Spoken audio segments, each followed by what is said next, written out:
Good afternoon, everyone. We're going to go ahead and get started. My name is Pam Pearson. I'm the director and founder of the International Cryosphere Climate Initiative, and thank you to the UNFCCC for hosting this press conference. It follows on the special address of the UN Secretary General Guterres yesterday in New York, expanding on some of the themes he noted in terms of the 1.5 degree limit and irreversible loss of the planet's cryosphere, the 15% of Earth consisting of stores of ice, whether in the form of sea and lake ice, permafrost, glaciers, or snow. What is unique about these areas is that they change largely irreversibly as temperatures rise, and they respond in this essentially permanent manner not just to global mean temperature, but temperature peaks. This is a hard message in a world where annual temperatures already are approaching 1.5 degrees, but the reality for global cryosphere is that even 1.5 degrees is too high. And there are some changes, especially for loss of glaciers and sea level rise, that we actually can no longer stop completely. But the message of hope is that we can slow them down and stop them if we follow the lowest emissions pathways that peak actually at 1.6 degrees and then come down by end of century. As the Secretary General said, the scientific consensus is clear that these 1.5 pathways remain fully feasible, but just barely. Over the past 2 decades, our knowledge in terms of both observations and projections of the impacts of cryosphere loss to ecosystems and human communities have grown. And to jump to the bottom line, the most recent cryosphere research, much of it since the release of the latest IPCC report, clearly shows that these impacts will come faster and at lower temperatures than we thought just 5 years ago with the release of the special report on oceans and cryosphere. You'll hear today about just 2 of the dynamics cited by the Secretary General, the world's glaciers and its massive ice sheets. First out is Dr. Fabien Maussion, currently of Bristol University, who has worked across the planet on glaciers and their future. Dr. Maussion. Thanks, everyone. Thanks, Pam, and good afternoon, everyone. I've been studying glaciers for the past more than a decade, and during this time, temperatures have risen and freezing levels in mountains have risen well above the altitude of many of the world's glaciers. And we've seen mountain glaciers melting over the recent past. And the melting of these glaciers, which are losing about 300 gigatons of ice each year, is contributing to 1/5 of the observed sea level rise since the year 2000. And the melting of glaciers is also impacting water supply for downstream communities, especially in periods of droughts where glaciers are only water resources which can actually replace the missing rain. And retreating glaciers is also leading to devastating hazards, as you're going to hear in a few minutes. And so my specialty is to simulate and predict the future of glaciers all over the world. There are more than 200,000 glaciers worldwide, and they are located on all mountain regions in the world and providing water to downstream communities. This is one example from our colleague at ETH Zurich showing the glacier change of the Aletsch Glacier, an iconic glacier in the European Alps, until 2100 in 2 scenarios. One with very low emissions, keeping global temperatures around 1.5 degrees, and the one at current emissions where you can see that at the end of the century we expect almost no ice left for these iconic glaciers in the Alps. We may ask as well what is happening with all of the world's glaciers. And what I'm going to show you here now is very recent scientific results originating from the Glacial Model Intercomparison Project and our consensus results resulting from several global glacier models, and they are not published yet. They are preliminary results, but they show very important and disturbing results. So this graph here shows the blue area shows the mass, the glacier mass, which is lost already because there is the warming yet has not led to the complete melt of these glaciers, and they're going to continue to melt anyway. And so the blue area shows that 40% of global glacier is lost at present day warming. And then if temperature continue to rise, of course, we are going to lose more ice. And another information that this graph display here is giving you the temperature at which we expect 50% of glacier mass to be lost. And so what this global graph tells us already as a first result is that 1.5 degrees are last change to save 50% of global glacier ice in terms of global volume. Anything above that, we are reducing our chances, and above 1.6, it's very unlikely that we are going to keep all this ice. But these are global results, and this is dominated by the polar regions, and this is what contributes to sea level rise, but it's perhaps a bit less important for downstream communities. We may ask what happens for glaciers in mid-latitude regions, for example. And here you can see that the committed mass loss, so the blue area, is much, much larger because these glaciers are smaller and they are already too big for the climate in which we are nowadays. And for these glaciers, we are past the 50% lost. And actually what we demonstrate here is that to keep only a few remnants of ice, the same way we have shown you the Aletsch Glacier just before, 1.5 is the only solution. And anything about this basically is going to make all ice disappear, especially in Central Europe, where we've been with a wealth of data demonstrating that it's very likely to happen. And what about the world water towers, where glaciers matters that much? And here you can see that the committed mass loss is in general smaller than in these smaller regions. So the blue area is smaller, but you can also see that our decisions matter most in these regions because the range of outcomes, depending on global temperature, is much, much wider. And every tenth, so every little bar that you see on this graph is increasing glacier change by a large amount. In Central Asia, for example, every tenth of a degree is leading to several percent of mass loss in these regions. With these new results, I'm going to leave you there, and I would really like to convey once again that for the world's mountain glaciers, it's already too late for many of them. And 1.5 is already definitely too high, and we have to keep on track if we want to save many of them, remnants of ice in the mid-latitudes, and if we want to save the world glaciers. Thank you very much. Thank you so much, Fabien. Next is Dr. James Kirkham, formerly of the British Antarctic Survey, and who now serves as the chief scientist for the Ambition on Melting Ice high-level group. James?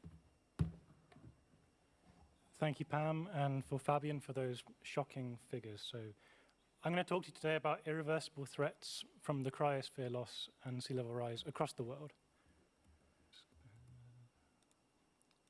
Right, here we go. Right, so the Earth's ice sheets have undergone massive ice loss over the last 2 decades. The 7 worst years of ice loss have all occurred in the last 10 years, and the current rate of loss observed in Greenland is actually tracking above the worst case IPCC projections. This is already causing enormous damage. A recent example showed that the sea level rise caused by fossil fuel emissions already to date led to an extra $8 billion of damage from Hurricane Sandy.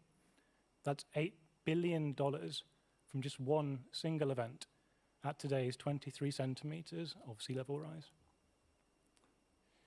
Now, when it comes to the future, the latest science is very clear, and it shows that the world will experience faster sea level rise at lower temperatures, and that only 1.5 degrees, not 2, not above, can slow rates of sea level rise over the coming centuries.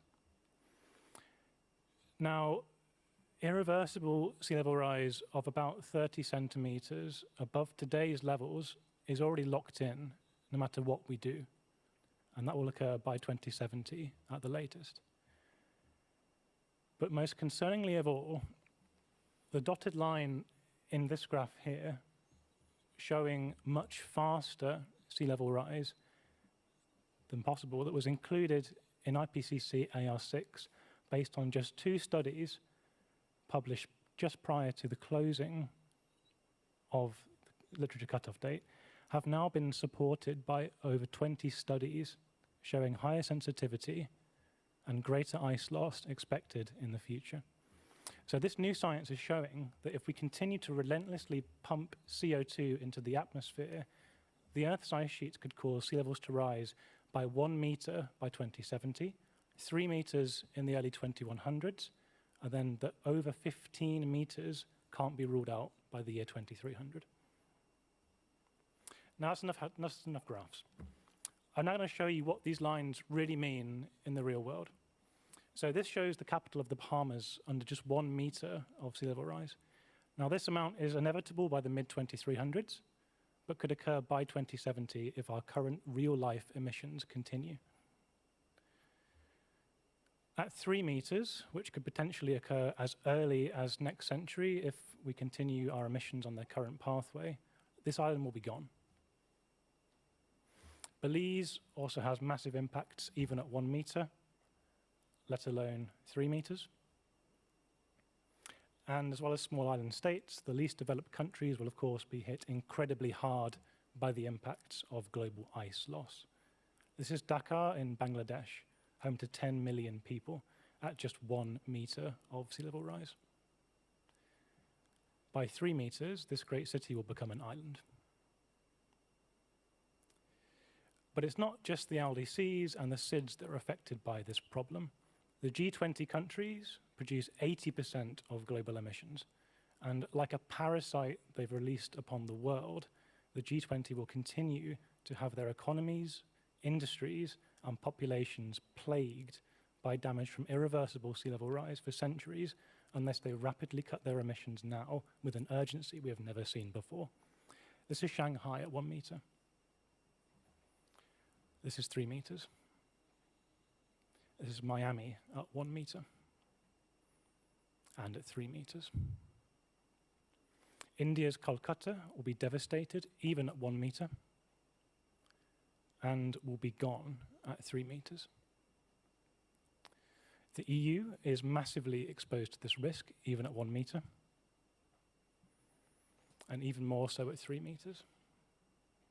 Tokyo, devastated at 1 meter and damaged beyond repair at 3 meters. Brazil's Rio de Janeiro hit at 1 meter and 3 meters. Indonesia's Jakarta, severely inundated at 1 meter, beyond repair at 3 meters. Finally, Canada's Vancouver at 1 meter and at 3 meters.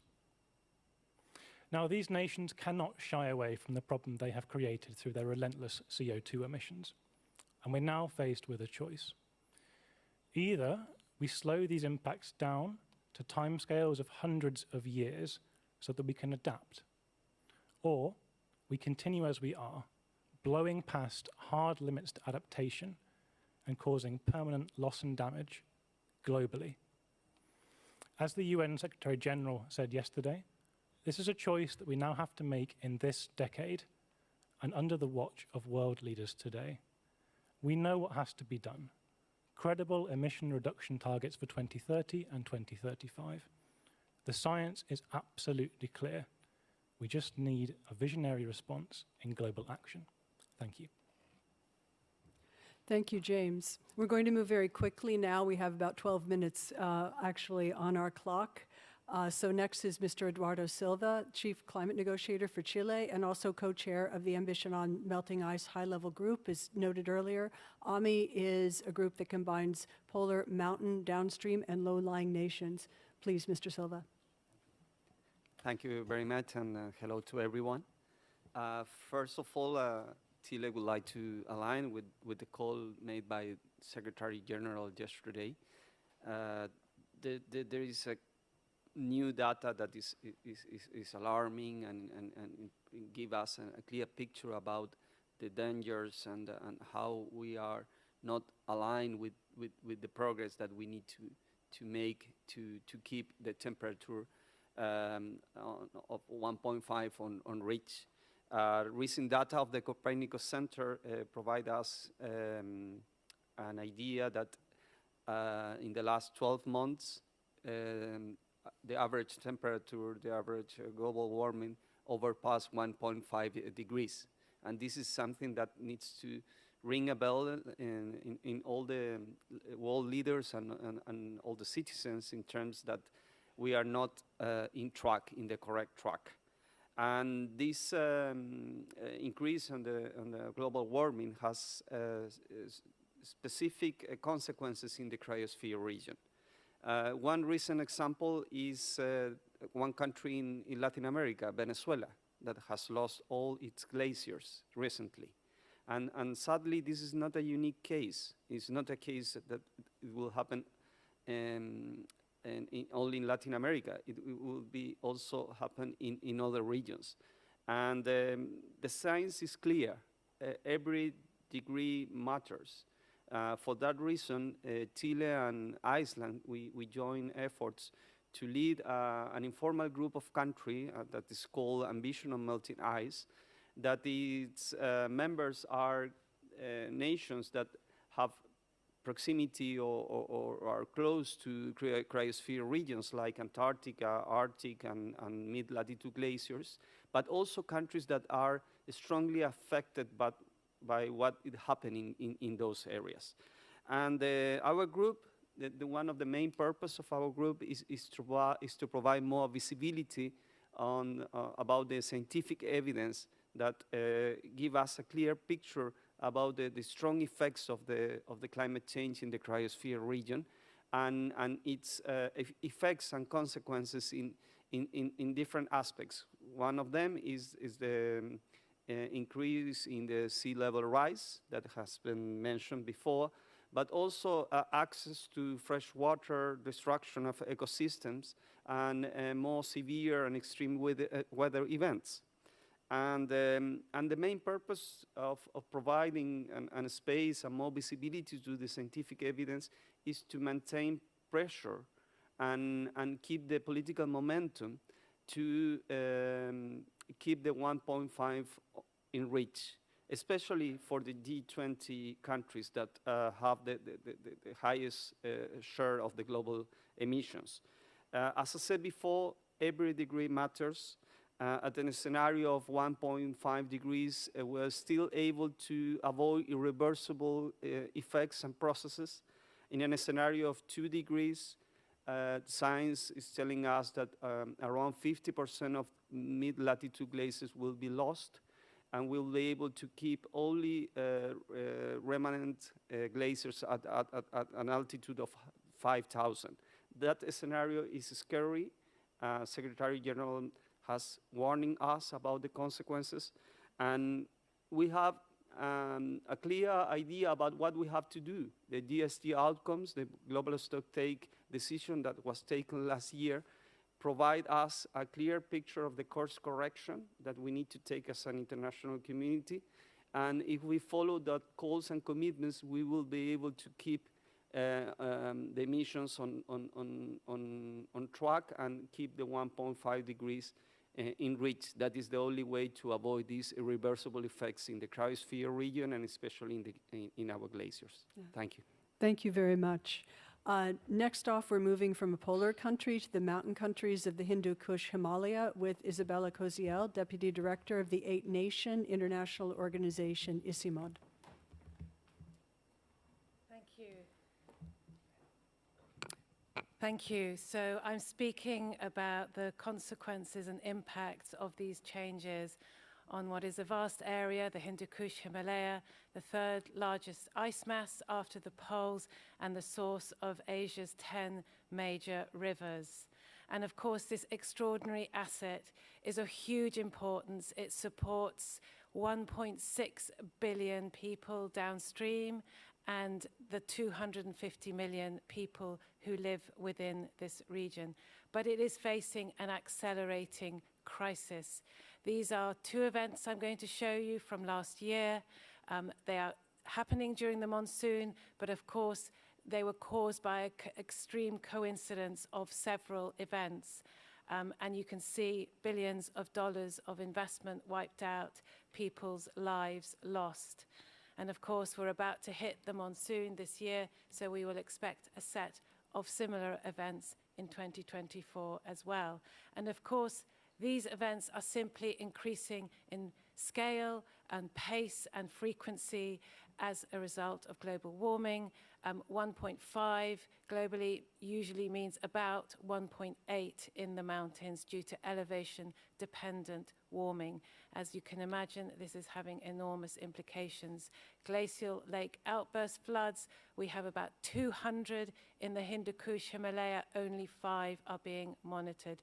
There are many hydropower developments downstream of this. Significant disruptions in snow. Snow is very important for irrigation waters, especially in spring, but there are huge seasonal shifts occurring.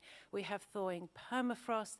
Again, large-scale investments going into the mountains, people's lives at risk due to thawing permafrost, not to mention disruption in ecosystem services. And again, we've seen some of these projections. They are extremely disturbing. The projection is that we will hit peak water in the next 27 years. And of course, the crisis that exists in the Hindu Kush Himalaya extends beyond climate. There is an extreme coincidence of factors such as the black carbon deposition on glaciers as a result of air pollution in the Indo-Gangetic Plain that is accelerating the glacial melt. We have biodiversity disruptions, deforestation, which is exacerbating the risk of landslides. 327 landslides in Nepal in 2022. And of course, all these issues have huge implications for Asia, and of course, anything that impacts Asia has huge global implications. Risking energy security potential to wipe out billions of dollars of investment, food security in terms of the water, livelihood security, disasters wipe out community ability to respond for decades, and of course health, many new pests and diseases coming into different regions, different altitudes. So 1.5 degrees is far too hot. And of course, what do we need to do? Decarbonize now, tackle the win-win of air pollution, invest in disaster preparedness, accelerate finance, it's hard to access, policy coordination, green investment, and plug the science and data gaps. Thank you. Thank you so much. We will now hear from Ambassador Carlos Fuller of Belize, a country suffering multiple impacts today, but you saw the sea level rise projections facing them. So please, Ambassador Fuller. Thank you very much, Dr. Pearson, and let me thank all the panelists for very instructive presentations indeed. So, as you saw in one of the slides, Belize is going to be severely impacted by sea level rise indeed. In fact, when you look at the first slide, when speaking about Hurricane Sandy, well, in fact, Belize City, the former capital, was destroyed by a major hurricane in 1931 with a 5-foot storm surge. That was before sea level rise. In 1961, Hurricane Hattie also hit Belize City again with a 5-foot storm surge, a 5-meter storm surge, again destroying Belize City. So the country had to create an artificial capital 50 miles inland to ensure that that would never happen again. But Belize City remains the cultural and financial capital of the country. And so with a sea level rise that was projected, on top of another major hurricane, you can see Belize City will disappear even before we reach that level of warming. Secondly, Belize is right now undergoing tremendous forest fires. Thousands of acres have been destroyed by forest fires. These are in nature reserves. Farmlands have been destroyed. Homes have been destroyed right now. So we're getting the double whammy of sea level rise and now forest fires. So obviously 1.5 is already too high for us. And so we certainly applaud the Secretary General's call for urgent action to address this issue. Mitigation must be undertaken now in this critical decade. It has to accelerate while we also take the necessary action for adaptation and for the provision of the financial resources to address loss and damage and to put in the early warning systems so essential for us to survive at this level of warming already. And so again, a call for urgent action across all sectors that contribute to the greenhouse gases must occur now. Thank you. Thank you. So to conclude, and all speakers will be available for interviews afterwards, we can also provide the PowerPoints. But yesterday, the Secretary General stated that the battle for 1.5 degrees will be won or lost in the 2020s, and we can still win this battle. This year's climate conference, COP29, will be hosted in Azerbaijan's capital, Baku, a city with 25% or more of its water resources coming from glaciers and snow on an annual basis, which means it is certainly the greatest source during much of the spring and hot summer months, where it is stored in Baku's huge Seriabatan reservoir. Yet Baku historically is also the place where the era of oil and gas use began.